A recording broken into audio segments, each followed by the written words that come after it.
In section 9.5a, we're going to be talking about adding and subtracting rational expressions. Key idea today is going to be having a common denominator and trying to make sure we are combining our fractions appropriately. I put our steps to follow here in our top section. In all of our problems, if we need to, we're going to factor the denominators first. Then we will establish a least common denominator between the factors if we don't have a common denominator already.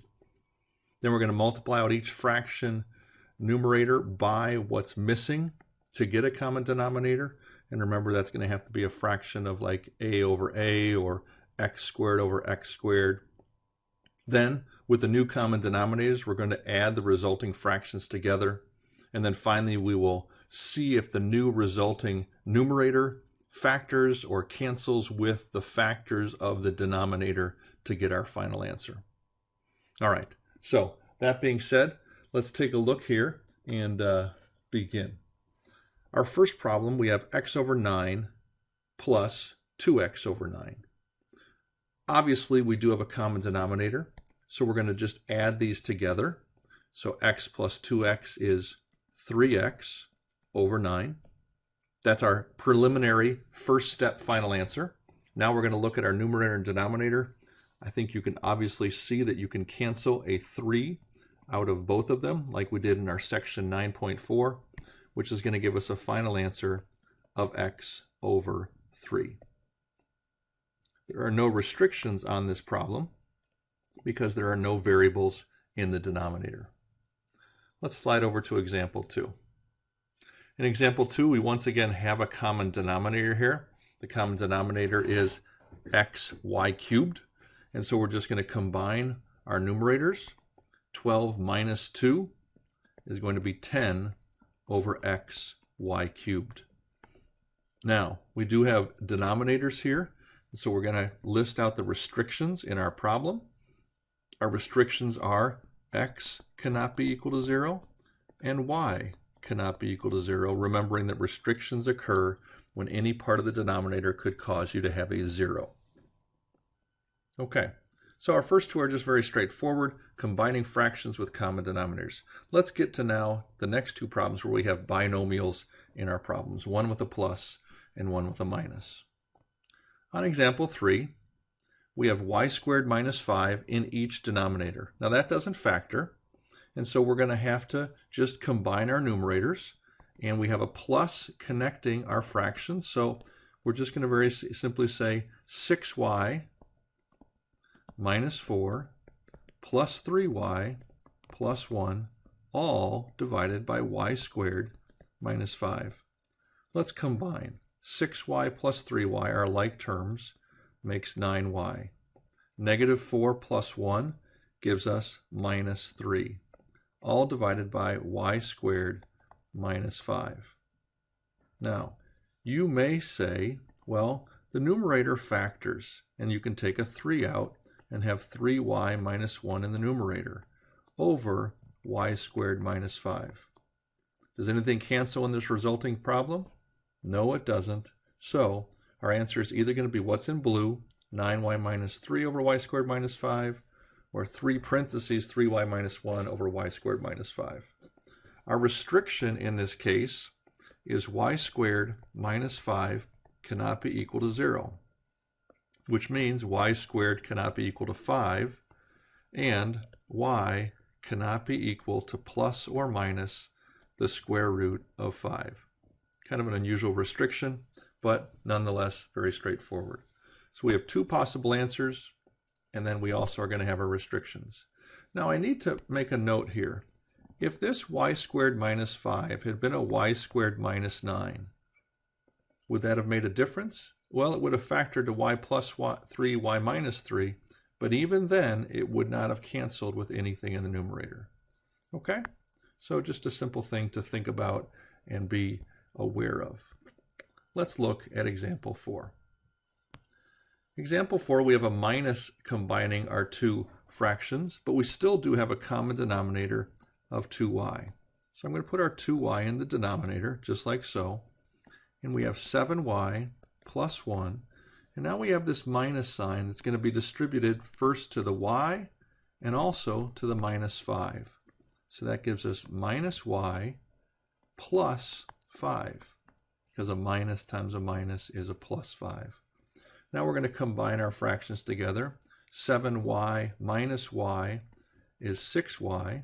1 plus 5 is also 6, all over 2y. In the same way on the last problem that we factored out the numerator, we're going to do that again, and I'm going to take out a 6 and have y plus 1 over 2y. Now we're in a position where we're similar to what we did in section 4, where we can cancel that 6 and that 2 because they are both connected with everything else with multiplication. In the numerator, we have a 3 remaining. This gives us a final answer of 3 parentheses y plus 1 all over y. What do we have in the denominator? Well, we have a single y in the denominator, so my restrictions, very simply, are y cannot be equal to 0. All right, so this kind of concludes our first page where we're combining fractions that already have a common denominator. On the second page, we're going to be looking at fractions that don't have a common denominator and combining them after creating that common denominator together. Let's take a look at that. In example 5, we have a denominator of 5x squared y and 10xy squared. So over here to the right, I'm going to write down my LCD, lowest common denominator. Well, my lowest common denominator between 5 and 10 is 10, because that's the smallest number they both go into. It's going to be between x squared and x, it's going to be x squared. And between y and y squared, it's going to be y squared. So I hope you see we took the highest exponent of each of our variables, and then we took the smallest number that both 5 and 10 would go into. Now we're going to take our original problem, 6 divided by 5x squared y, and I'm going to multiply this by what's missing to give us 10x squared y squared. Well, that means I need to multiply by a 2 and a single y. So I multiply the numerator and the denominator by 2y over 2y, which equals 1. Now let's look at the second half of the problem. Plus 5 over 10xy squared. What's missing on this part? Well, very simply what's missing on this piece is just a single x to get us with x squared. Now that we've established what our common denominator is of 10x squared y squared in our denominator, we're going to be able to combine the numerators. So let's look at our numerators.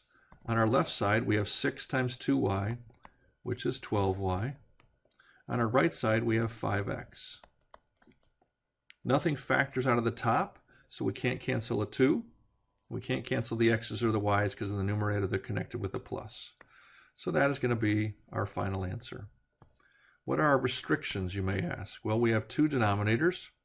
Possible restrictions is x cannot be equal to 0, y cannot be equal to 0. Let's look over here at example 6. In example 6, we have a unique problem that we have now a binomial in the denominator. So our first step is going to be to factor that denominator. Take out a GCF of x, which leaves me x minus 3. And on the right side, we're going to take out a GCF of 3, which also leaves us with an x minus 3. So I hope you're going to start to see our LCD here is very simply going to have 3 parts. In terms of a number, we're going to need the number 3. Then we're going to need an x, and we're also going to need an x minus 3. So let's consider what we need to multiply the first fraction by to get an LCD. Well, we already have an x and an x minus 3. What's missing? Just that 3. So we multiply the top and bottom by 3. In our second fraction, we already have a 3 and an x minus 3. So what's missing is just that missing x. So now that we've established a common denominator, let's combine our fractions together very carefully. Our common denominator once again is 3 times x minus 3. Our left side numerator is going to be 12. Our right side numerator is going to be minus 6x. I think you can look at the problem now and say, is there anything that factors out of the numerator? Well, I hope you very quickly see that there is something that factors out of the numerator, and that is a 6. So I'm going to factor that 6 out, leaving me with 2 minus x all over 3 times x minus 3. Does anything cancel in the numerator and denominator? Once again, fairly straightforward. I think it's pretty safe to say that the 6 and the 3 cancel to a 2. What's that going to leave us as a final answer? 2 times 2 minus x over x times x minus 3. This is going to be our final answer. And our restrictions here are going to come that says x cannot be equal to 0 and x cannot be equal to positive 3. So that's going to be our answer. Circumstances, how often are things going to cancel like this, like they did in example 6 with the 6 and the 3 canceling to a 2? I would say it's going to be a very rare situation. You'll notice on the first page that only one of our problems had a canceling issue, in the very part a 6 and a 2, actually 2 of them, and then also our very first one with 3 and a 9 canceled. I wouldn't expect it very often, but it might happen. All right, let's come down here and look at our last 2 problems. Each of our problems, I've tried to increase the rigor of them slowly to help us kind of really push through these and get going here. All right, so we're going to start off by factoring each of the denominators. By now, hopefully you realize that this is x plus 5 and x minus 5. That's the difference of 2 squares.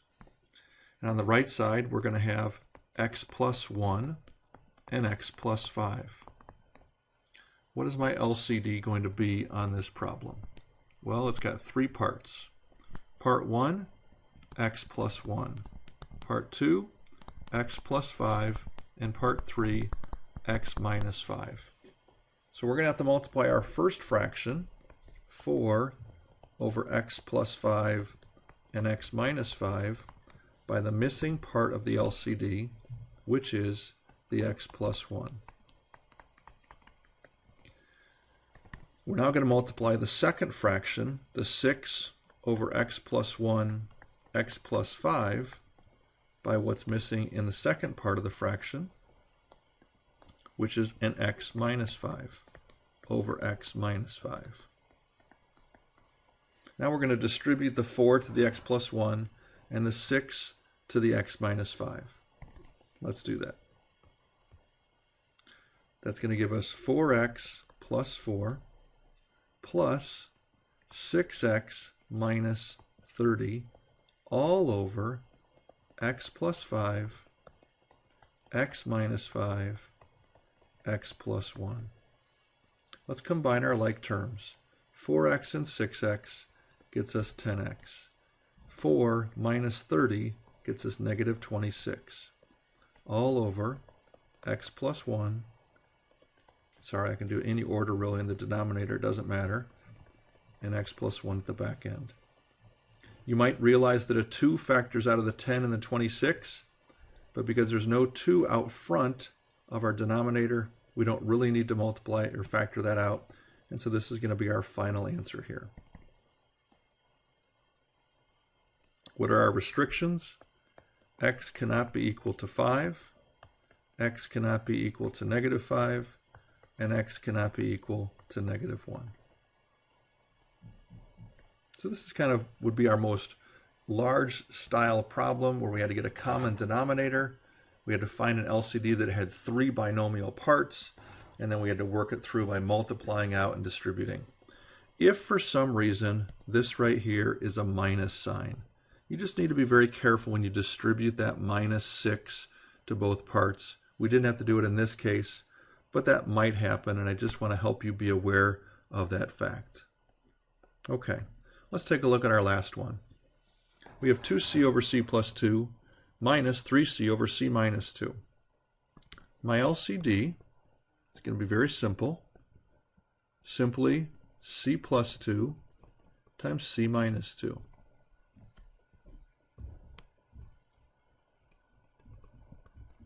So let's take our first part and let's multiply 2c over c plus 2 times what's missing, which is the c minus 2, over the c minus 2.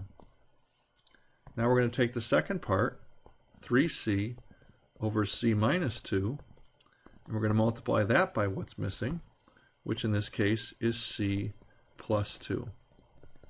Now I need you to really focus on this part, because this minus sign is going to play a big part in our problem as we make sure we distribute it correctly.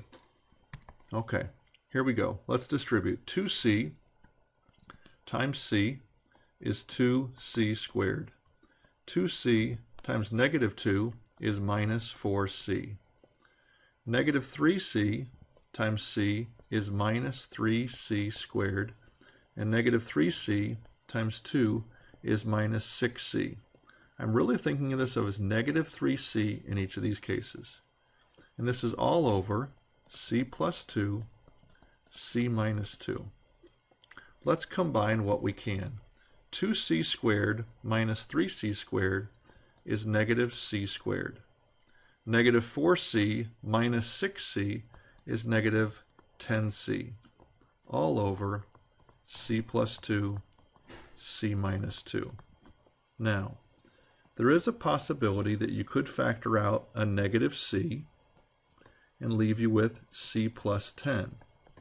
That's not going to really get you anywhere because the c plus 10 doesn't factor or cancel with the c plus 2, c minus 2, but either of these two final lines would be your correct solution here as you're working through the problem. What are our restrictions? As you probably already have guessed, c cannot equal 2, c cannot equal negative 2. So as you look at this back page, finding a common denominator, I just want you to kind of gaze at the page and you compare that with the first page in terms of how much writing and what we're going to be working on. These problems are going to be more involved. You're going to want to use 2 lines for each line of space that we're working and really spread out your work so it's as neat as possible. Very simple to do these, but one minus sign or one plus sign that's slipped can make a world of difference in solving these problems. I hope you're successful. We have 8 problems of homework here. I put them on the following page. 9 problems of homework as we're going to really work through this. And my hope is that you're going to finish this most of in class today.